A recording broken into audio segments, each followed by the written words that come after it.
Hello, continue to the chapter 1 of Gatsby. The practical thing was to find rooms in the city, but it was war season and I had just left a country of white lawns of friendly trees. So when a young man at the office suggested that we take a house together in a community town, it sounded like a great idea. We found the house a with beaten cardboard bungalow at 8 Elmont. But at the last minute, the firm ordered him to the Washington, and I went around the country alone.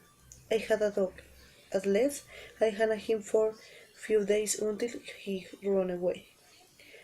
And, and an old Dutch than Finnish woman who made my bed and my cooking breakfast and muttered finished with some to herself over the electric stove.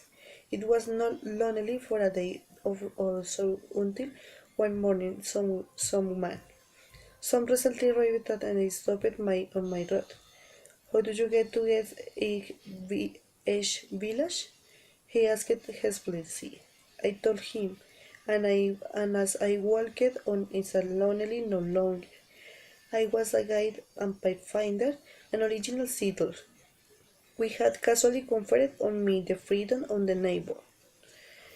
And so, with the sunshine and the great bursts of leaves growing on the trees, just as this grow in fast movies, I had a familiar conviction that life was beginning over again with the summer. There was so much to read, for one thing, and so much fine hill to the pulled down out of the young breath-giving air. About a dozen volumes on banking, credit and investment securities, and they stood on my shelf, in red and gold like new money from the mint, promising to unfold the shining secrets that only Middles and Morgan Messians knew. And I had the high intention of reading many other books besides.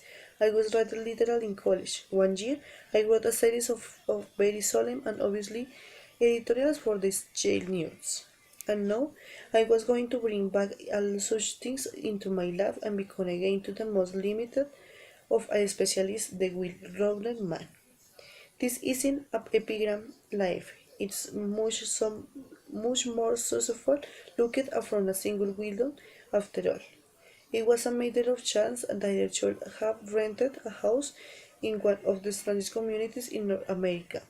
It was on that slender Toes Island which extended east due east of New York, and where they are among other natural curiosities to unusual information of land. 20 miles from the city, a pair of enormous eggs, identical and contorted and separated only by a courtesy bay, jay out into the most domesticated body of salt water in the Western Hemisphere. The great wet vineyards of Long Island Sound. There are no perfect ovals, like the edge in the Columbus story. There are both crushed flat at the contact end, but their physical resemblance must be a source of perpetual confusion to the cold style fly overhead. To the Wilson more arrest phenomenon is the dissimilarity of a very particular shape and size. I leave it at West Egg, the less fashionable of the two, though this is a more superficial type to express it bizarrely and not a little sinister contrast between them. My house was at the very tip of the edge, only 50 yards from the stones, and sequenced between two house places that rated to 12 or 15,000 a season. The one on my right was a colossal sapphire by my standard.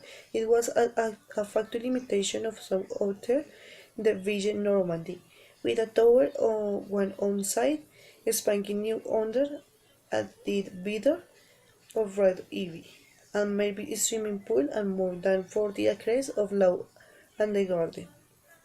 It was Gaby's mansion, or rather, as I didn't know Mr. Gatsby, it was a mansion inhabited by the Gilbert of the name. My own house was an eyesore, but it was a small eyesore and it had been overlooked, so I had a view of the water, a partial view on my neighbor's lawn, and the consoling proximity of millionaires or for $80 a month.